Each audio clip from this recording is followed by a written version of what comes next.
So this is titled The Wonder of Economic Growth, and you'll see in a few minutes why. Well, let me just give you a little hint. If I were to subtitle it, I would say, pinch me. Pinch me. It's that good. It's been that good for us and for most people in the world. This is what I'm most likely to be remembered for, the Concise Encyclopedia of Economics. You can see every entry in that encyclopedia free online by going to econlib.org and then going to the bottom and clicking on Encyclopedia or CEE. Sometimes they abbreviate it. I didn't check before coming here. Okay, a little background. I was the senior economist for health policy for 2 years with President Reagan's Council of Economic Advisors. And then the second year I picked up the energy portfolio. And here's me with the man. That's me on the right. And the other person who I'm very proud to have a picture with, let's face it, we weren't friends. I worked for him and met him 3 times. But the other person who was a mentor to me and was very important in my intellectual growth was this short guy who's bald on the left. Anyone know who that is? Milton Friedman. And that was in South Royalton, Vermont in June 75. That person with the tremendous color-coordinated outfit and his arms folded and that hair is me. So that's a little background. Okay, now to get to the meat of the talk. We often hear about the good old days. In researching this last week, I found a great quote. Nothing is more responsible for the good old days than a bad memory. What was life like in the good old days? Let me just show you a picture that wasn't that unusual. Here's running water, or maybe we should say walking water. This guy's hauling water from point A to B. That's kind of a little taste of it. Let me give you another quote from a book by William Manchester, and this is about a prosperous medieval European peasant's dwelling. Lying at the end of a narrow, muddy lane, his rambling edifice of thatch, wattles, mud, and dirty brown wood was almost obscured by a towering dung heap in what without it would have been the front yard.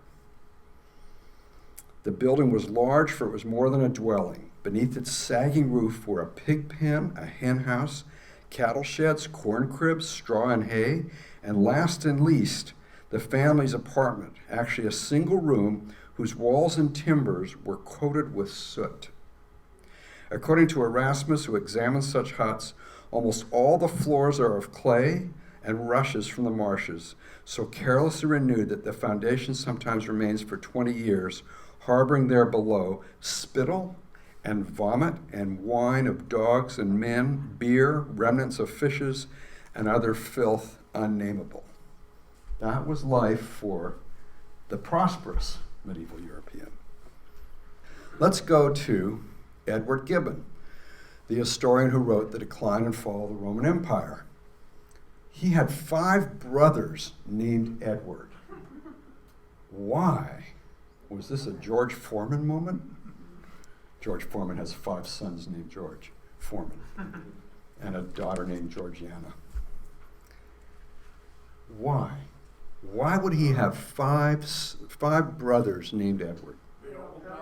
Yeah, his parents wanted the name Edward to carry on, and kids were generally expected to die, and in fact 5 of them did die.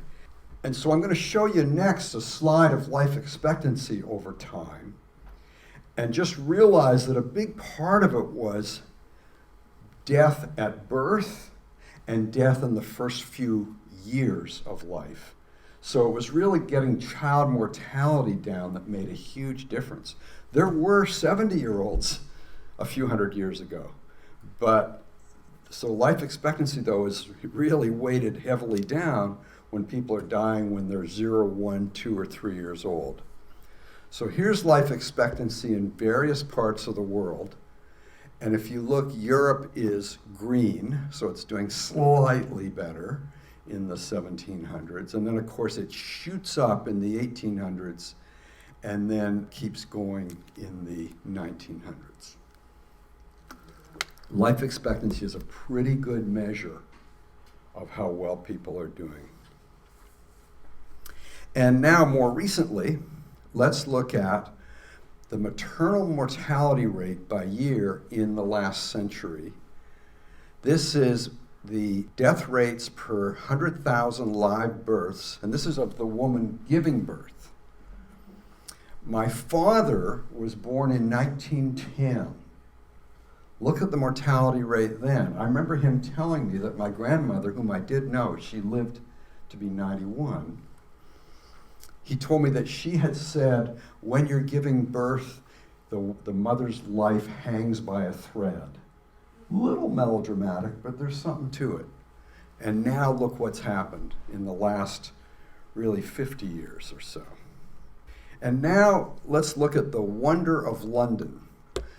Sam Johnson is Mr. Quote. If you ever look at Bartlett's quotations, make sure you go to the page, I should say pages, of Sam Johnson's quotes. He has great quotes, and this is one of my favorites.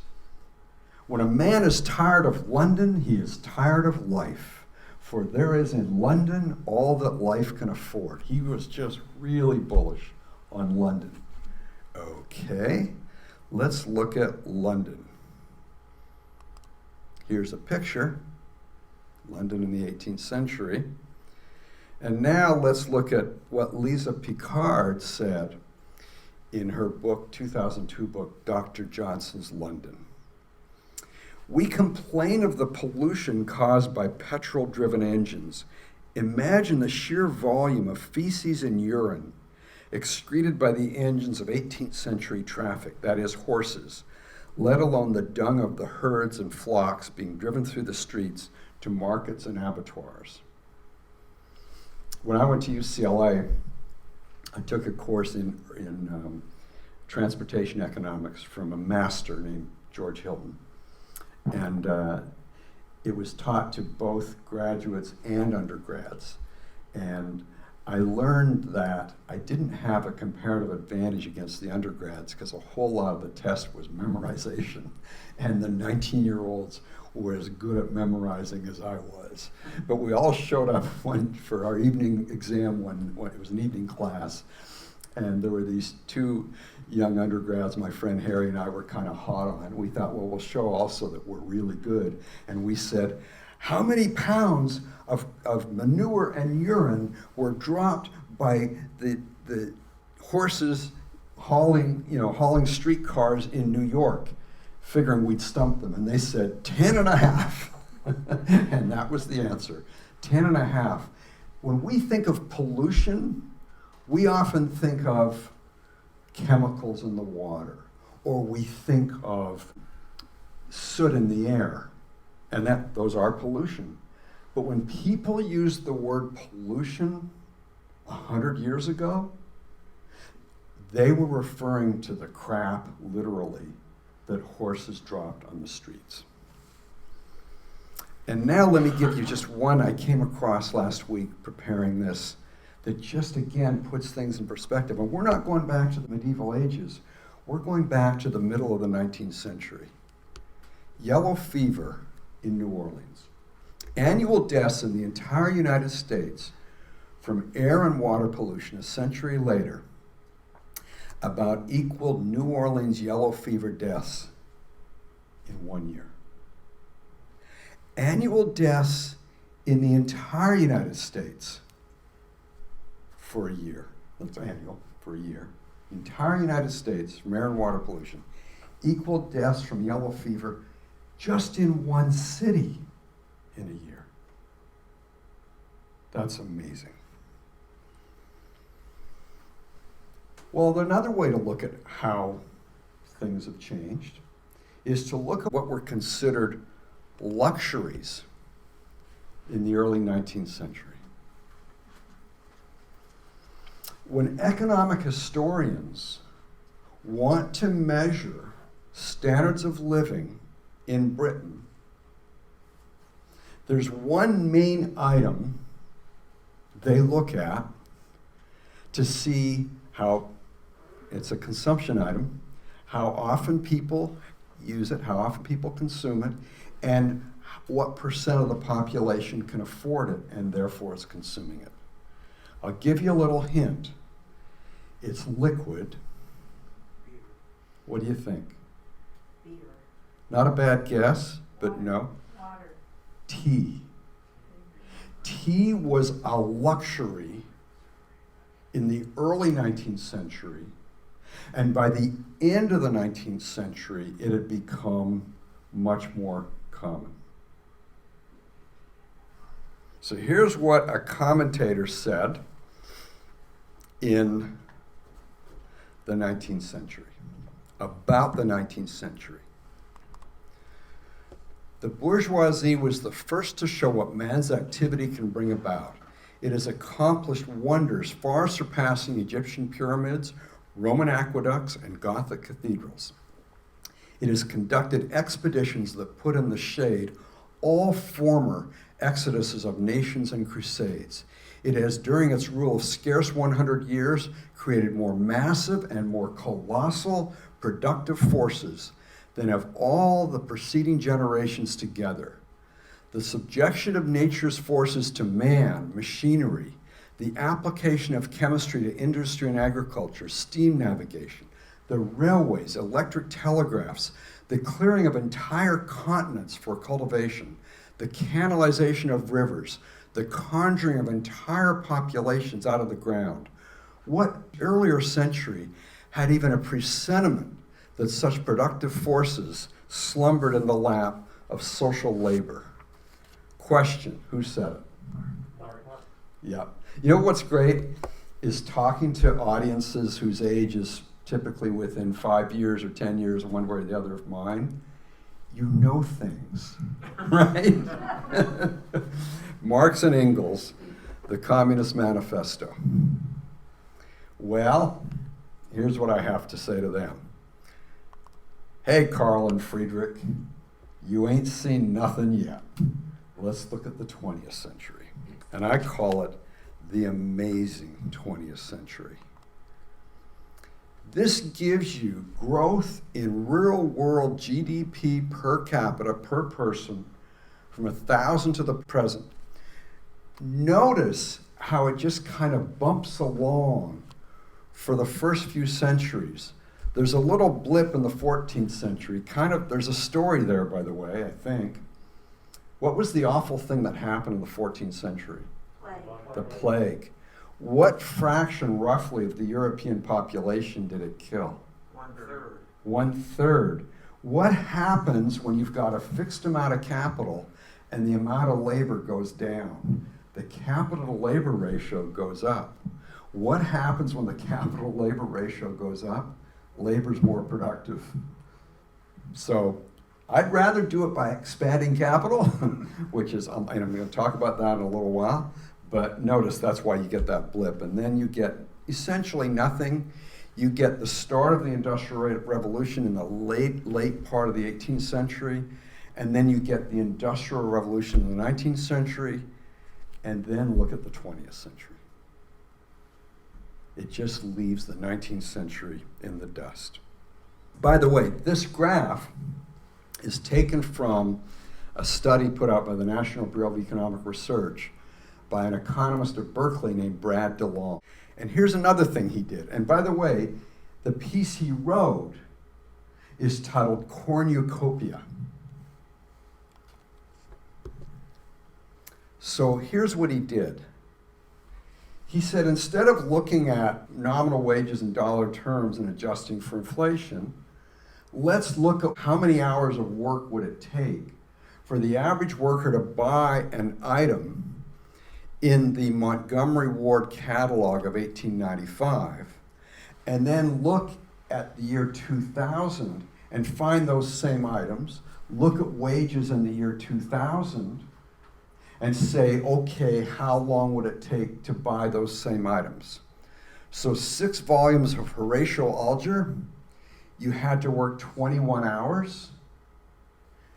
And then in 2000, 0.6 hours. A 1-speed bicycle, 260 hours, that's essentially a month. Less than a day in 2000. A cushioned office chair, 24 hours, 2 hours. A 100-piece dinner set, 44 hours, 3.6. And on the right, it's giving the productivity multiple. In other words, here's how much productivity in terms of those items multiplied. And you can see he's going down the list. And this was 2000. So look at the Encyclopedia Britannica. 140 then, 33.8 in 2000. Does anyone want to buy the Encyclopedia Britannica anymore? No. There's Wikipedia, which, by the way, has its problems. But if it's not on controversial issues, Wikipedia is pretty good. There's only one item where it actually took a little longer to earn. A sterling silver teaspoon. But there's a story there, too, that Brad DeLong points out. Why did you want a sterling silver teaspoon in 1895? What were you worried about? Rust. So the standard stuff rusted. Do we have teaspoons now that don't rust and aren't silver? We sure do. And that's what we use. I mean, my father gave our family a silver set to my wife and me on our wedding, and it's sitting in a pantry. Like we've never used it. Now, there's a concept in economics that I think is really valuable, and it's called consumer surplus. So I'm going to give you it's just a little bit of an economics lecture, and there's no math, okay? Well, there's slight math. Consumer surplus. The maximum amount you are willing to pay for a good or service minus the actual amount you do pay. What'd you pay to come to this talk? Do you know? 25? If you were willing to pay 40, you got $15 of consumer surplus. Okay? So let me give a couple of real examples of consumer surplus. I grew up in Canada, okay? And my friend Harry also grew up in Canada. And we drove across Canada from the east to Vancouver and down the coast. And I had essentially all my worldly possessions in this trailer behind us. We kind of looked like the Beverly Hillbillies in some ways. And we got to Lake Louise, and we had this is 1972, we had a 1962 Mercury station wagon.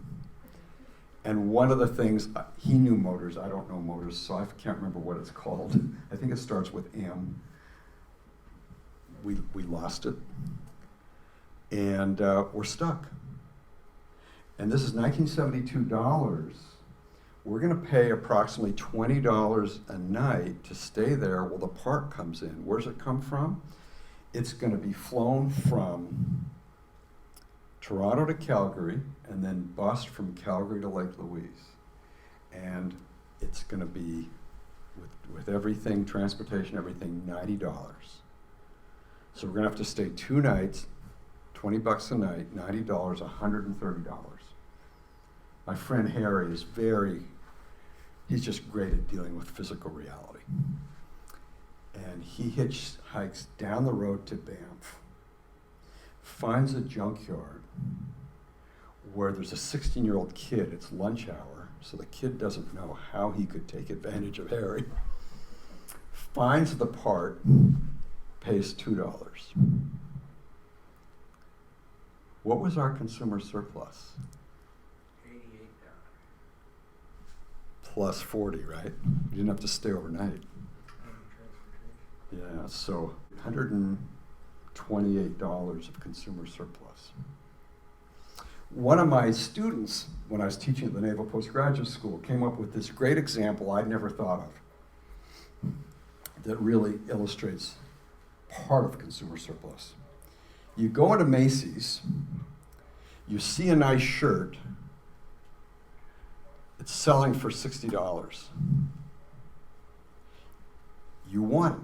You go to check it out. You go to pay for it. And you find out there was a sale that you hadn't noticed. And it's on sale for $40. What's a minimum estimate of the consumer surplus you get? No? pay 40, you were willing to pay 60, so your consumer surplus is at least 20, 60 minus 40. And probably more, because you weren't just on the margin about buying it. I think that's a great example. Another example, indoor plumbing in my hometown. I grew up in rural Manitoba, small town of 1,200, and we did not have indoor plumbing until I was 7. So imagine getting up in the middle of the night in February and wanting to go to the bathroom. That's why they invented pots. And that's what we have. For baths, it was a Saturday, and we'd heat up water in the stove and pour it into this big tub, and people would take turns. To put in indoor plumbing, I haven't priced it lately, but let's say it's for everything, for the whole house, a good estimate is maybe $50,000. But you're not getting indoor plumbing for a year. If you've got a good contractor, you're probably getting it for at least 20. So forget about interest rates for a minute, just to simplify. That's $2,500 a year. Who here would not be willing to pay $2,500 at least to have indoor plumbing? Good. Now, think about what you would be willing to pay, and then tell us per year.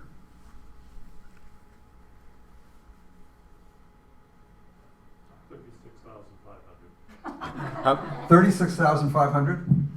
That was the number I had in mind. $100 a day. Yeah, $100 a day, yeah. That's a good, yeah. Plausible, right? Some people's number might be lower, some people's might be higher, but that's incredible. So now go through the things we have and just start thinking about consumer surplus. It's huge. When I was a kid, I was born in 1950. When I was a kid, long distance phone calls were extremely rare. I remember getting one. My family had both an American and Canadian connection. So I had a great aunt in Peoria, Illinois. And I remember getting a phone call on the weekend from Peoria, and my father took it, and we found out that Aunt Violet had died. That's what you got a phone call for, big stuff that mattered. And now we get long distance phone calls and we hang up on them, right? All the time. I mean, that's how cheap they are now. So think of the consumer surplus from phone calls. Incredible. And now I want to ask you a question. Are you richer than Rothschild or even Rockefeller? Let's look at Rothschild. Nathan Meyer Rothschild, this is in that Brad DeLong piece I quoted, the richest man in the world in the first half of the 19th century died of an infected abscess. We'd be extremely unlikely to die of those things today. We've got antibiotics. So now just let's go back and let's think about someone who came along a little later, Rockefeller. Let's look at Rockefeller's life. He didn't have air conditioning. He was able to fly by commercial air only the last couple of years of his life. He didn't have the wide variety of foods, including ethnic foods, that we have. Like, it didn't even occur to him to say, let's get Thai, right? It wasn't around. He didn't have something where if he wanted to play some song, he could play it instantly. And he didn't even have a 1G.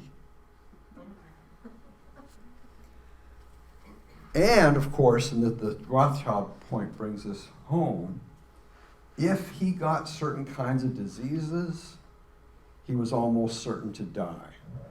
Someone at the same time was Calvin Coolidge. Calvin Coolidge had a teenage son who played on the White House tennis ground, got a blister, it got infected. A couple weeks later, he was dead. That just wouldn't happen. So think about our consumer surplus from penicillin or other antibiotics. Incredibly high. So now I do want to ask you, with that in mind, would you rather be you today with everything about you versus Rockefeller back then, say when he was the same age as you? Who would rather be Rockefeller? Raise your hand. Okay, and I want to hear why in a minute. Who would rather be you versus Rockefeller? Raise your hand.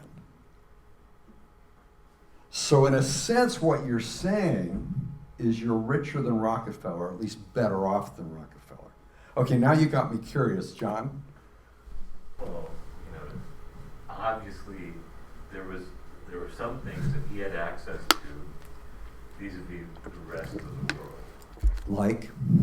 Well, he was able to, tear down Diego Rivera's mural. True. I'll give you that one. I gave a speech in Maryland to a graduating class, and I asked this question. Every student and every faculty member wanted to be him or her rather than Rockefeller. The president of the university did not. And I asked her why, and she had the best answer I've ever heard.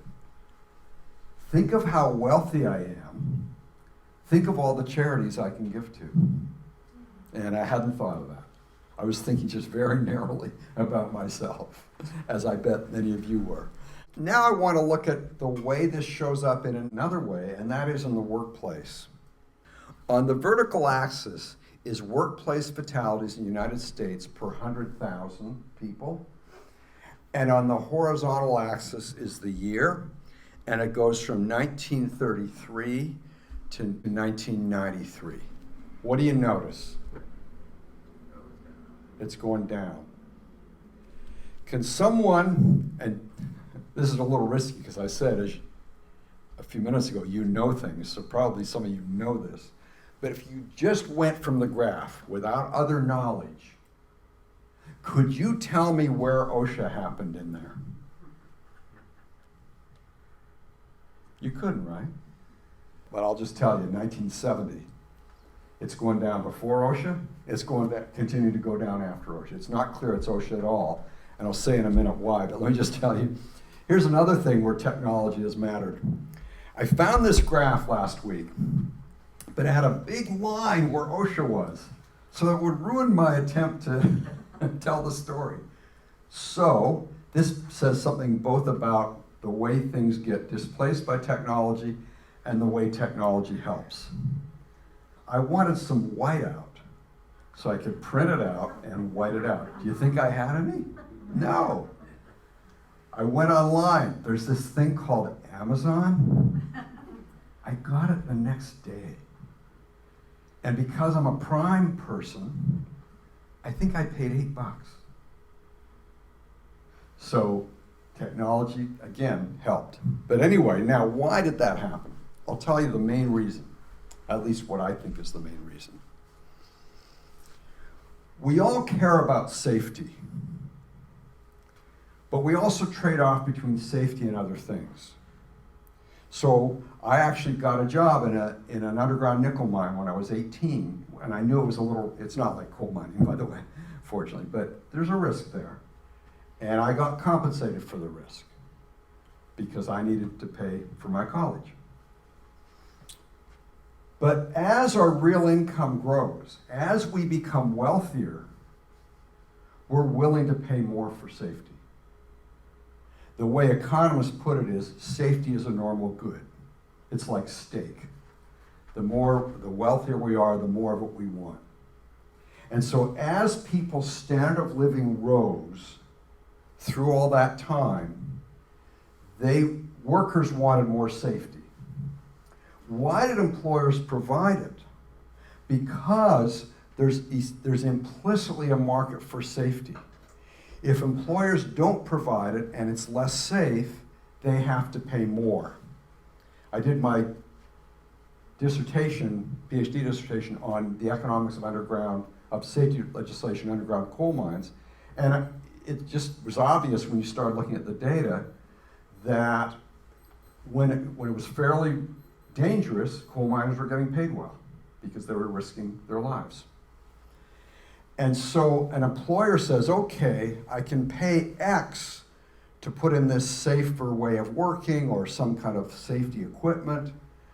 Will I save more than X in being able to pay less in wages? And so if the answer is yes, he'll provide it.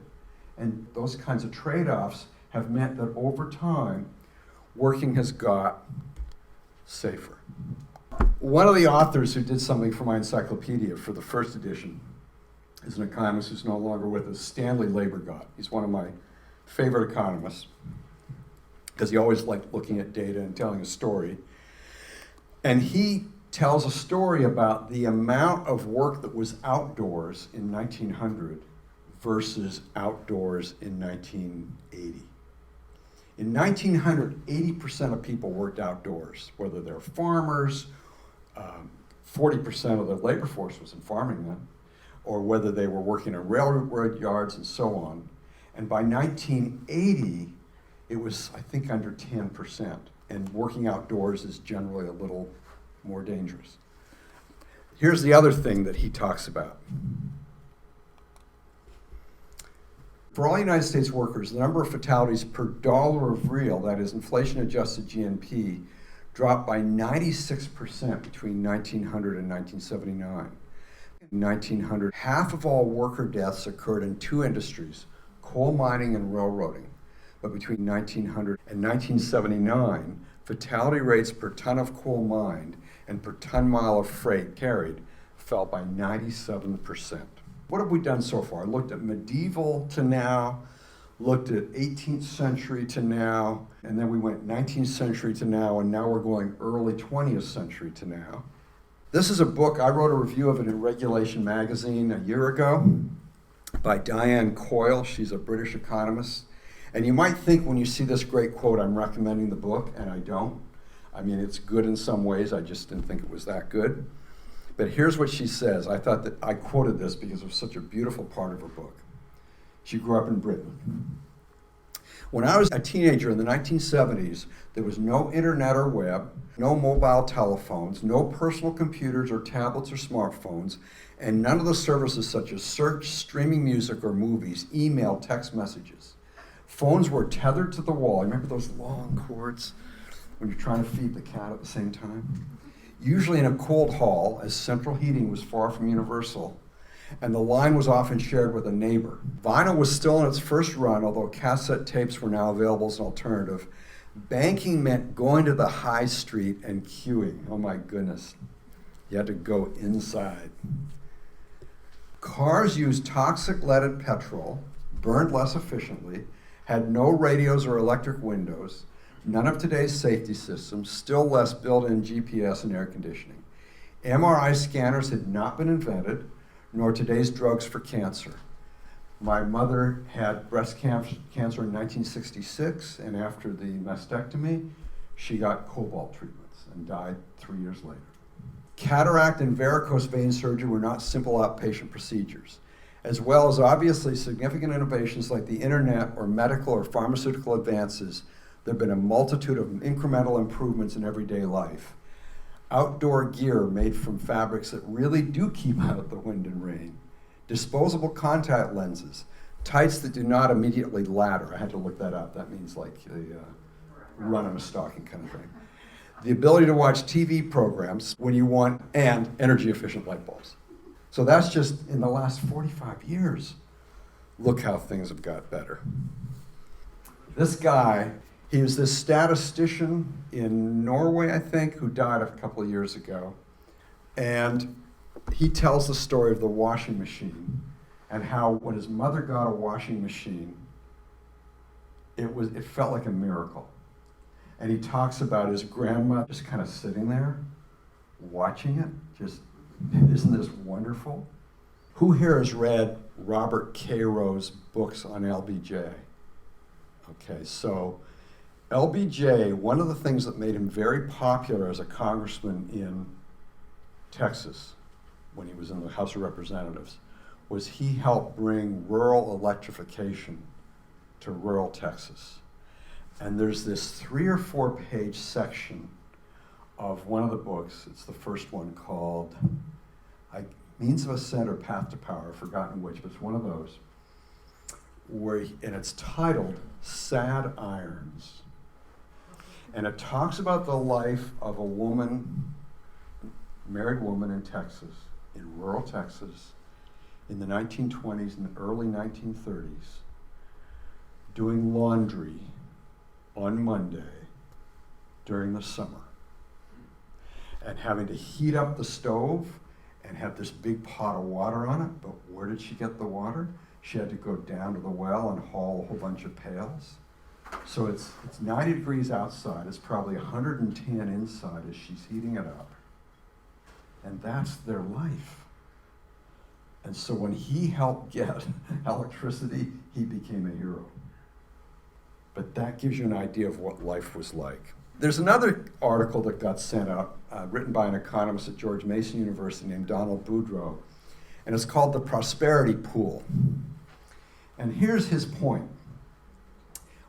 Everything we've looked at so far has been big, important breakthroughs, whether it be penicillin or a washing machine or the internet or cell phones or airline travel and so on. He points out there are all these little things that make your life marginally better, and one of them doesn't matter that much. But there are all these things every year, and he gives a number of examples. Paper towels. Paper towels have gotten so much better in the last 30 years.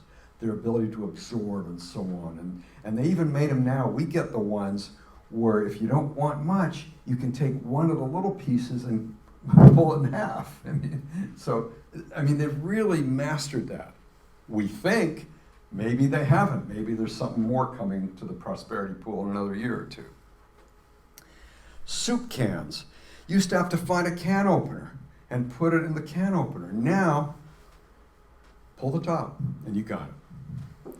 Shampoo. Don Boudreaux, who wrote this, is about 10 years younger than me, but he still remembers having shampoo in glass bottles. Problem with that? You're in the shower, you drop it. You're not wearing shoes when you're in the shower. That's a problem. Now it's plastic bottles. All those little things that add up. So again, think of every little bit of consumer surplus you're getting from each of those things. And now, my little contribution is this quote that I said to my cousin. I have a cottage in Canada, and my uncle moved to Texas in the 1930s, so my cousin is a total Texan, and we share the cottage. And we went to this hardware store near our cottage, and we're looking for particular things. You've got a hammer, but maybe there's this thing that kind of pushes nails that you don't have to do this with. You've got a screwdriver, but maybe there's this thing where you just push a button and it's doing it because it's electric. It's got a little battery and so on. And so here's how I put it to my cousin Stanley. The modern hardware store is a tribute to the high value of people's time. We don't just settle for a hammer if we're doing things a lot. We get something special to drive the nail. We don't just settle for the screwdriver that you have to go like that with. We get one that's battery operated. And so it's just all these little things that make life better. So I've said a lot about how great growth is. And my bottom line is we're essentially better off than Rockefeller or Rothschild. And now I want to just talk about why, and here's a little math. There's this story that Albert Einstein was once asked, what's the most powerful force in nature? And he answered, compound interest. I don't think he did, because all you ever find is people quoting other people saying he said it, but it's a great line. So I want to just show you compound interest. because compounding applies to growth too. If you get 2% growth this year, and 2% growth on top of that next year, and 2% growth on top of that next year, and so on, at the end of 3 years, you don't have 1.06, you don't have 6%, you've got a little more than 6%. At the end of decades, you've got a lot more. So here's some math I did.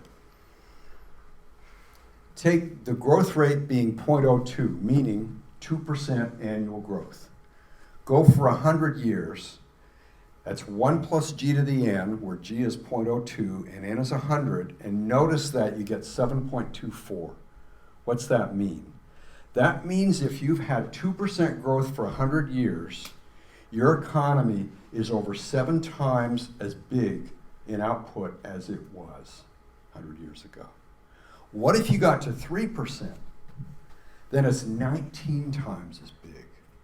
What if you got to 4%? Then it's 50 times as big. So little differences in growth matter a lot. I mean, that's the story of China essentially since the 80s, right? 8 to 10% growth for a few decades, and that's why they've got this huge middle class. Now, I've focused on United States. Let's face it, that's what we're most interested in. But let's look at other parts of the world a little. On the horizontal axis is the percentile of global income distribution. So at the bottom, those people are really at the bottom. Those are the poorest people in the world. At the top, the 100 and so on, that's people who are doing quite well. By the way, pretty much everyone in this room is somewhere between 95 and 100. Why? Because we're 5% of the world's population. This is the whole world here. On the vertical axis, you have the real income growth over 20 years from 1988 to 2008. Where did you get the biggest percentage growth? A. On the curve. Yeah, A. Which means the biggest growth came not in this country, but in some of the poorer countries that weren't totally poor. And so that's just this really neat story that people say inequality is increasing in this country, and it is. Inequality is falling in the world because those people, their real incomes are growing faster than ours, except for the very, very tiny sliver at the top, at C. That's just really striking. Sometimes people have called this the elephant in the room, because you see that little elephant, and there's the trunk going up. And then I've got a thing titled Elephant or Hockey Stick. So the growth rate is the green, and that's just another version of what we just saw, okay? But on the right-hand side is the actual absolute growth in income. And as you can see, people like us have had a bigger absolute growth. That's the orange line, but that's absolute. Percentage-wise, it's those people in the middle who are doing really, really well. The UN some years ago, back in the late 90s, said they wanted to reduce the number of poor people in the world to under 1 billion by 2025. It was like a 25-year thing. The number of extremely poor people, and that was defined as living on $2 per day or less. That's pretty poor. Guess what? They didn't do much about it. They just wanted it. But we got it, and we more than got it. Look at this graph.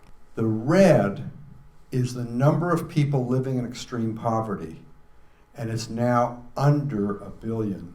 And that was as of 2015, 5 or 10 years earlier than they had said we should achieve. That's really incredible.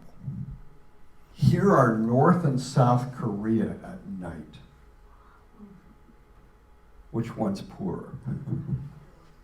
South Korea's GDP is over 40 times that of North Korea's. And this is just one little indicator. So why did we get growth? A big part of the story is economic freedom. Socialism doesn't work. Communism doesn't work. Those countries were basket cases economically. And a big part of economic freedom is free trade.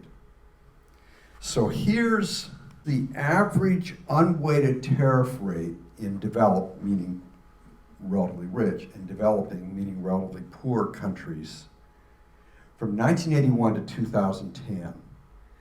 There are two things to notice here. Both the developed and the developing countries move towards freer trade, and the developing countries moved faster towards freer trade. They've got less free trade, interestingly. Their tariffs against our goods are a little higher than ours against theirs, but the gap is much smaller than it was a few decades ago. And there's another thing too, and again, it's not just government policy, it's technology. There's a book that came out some years ago titled The Box. Has anyone heard of this book or seen this book? It's about containerization. This one guy came up with this idea of putting all these items in a box, in a container, and then shipping it by rail. And then it went to let's ship it by ship, and so on. And it makes shipping across the ocean much, much cheaper. And that's for a couple of reasons. You don't have to bring on these little bits of stuff that, and use all this labor to get, this. You ever see those movies from the 40s or 50s where they show all the stuff in this big rope bag being brought up onto the ship? You don't have to do that. It's in a container. You can have a whole lot of containers because, of course, shipping technology has improved. And a typical number of people, by the way, on one of these major container ships is under 15, sometimes under 10. So not a whole lot of manpower cost. And there's another one, which is you save on theft. A huge problem with the old way of shipping was some of the longshoremen would steal stuff. And now it's very hard to do. Okay, now there have been studies, as you might expect. We've got approximately 15,000 economists in the United States and probably another 25,000 in the rest of the world, 30,000. So people they study things. And these are some various bottom lines from studies of the effect of trade reform on economic growth.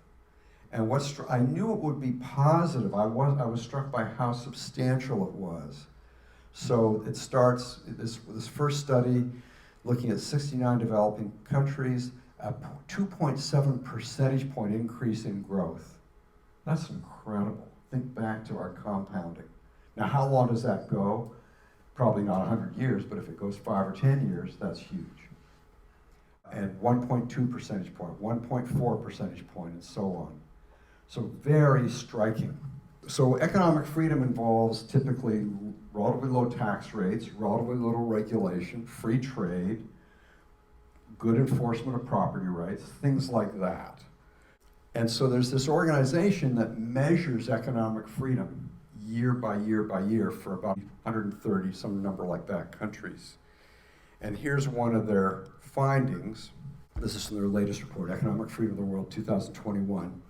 Nations in the top quartile of economic freedom had an average per capita GDP of $50,600 in 2019 compared to $5,900 for the bottom quartile nations.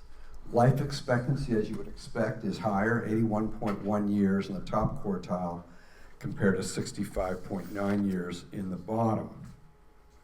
And then there's a question, if you're going to be poor, where's it best to be poor? Here. The average income of the poorest 10% in most economically free nations is more than twice the average per capita income, not of poor people, the per capita income for the whole of those least free nations. So here's what I'm thinking of doing next time, plus some of the things I didn't get to today. Because this has come up in some of the new literature. Was slavery a major source of US growth in the 19th century? I'm going to look at that. I'm going to look at the major decline in poverty from 2017 to 2020 in the United States, which doesn't get talked about much. I'm going to say some things about greed. I'm going to look at pollution and environmental quality, and I'm going to look at inequality. So we're going to look at some of that stuff. Okay, thank you.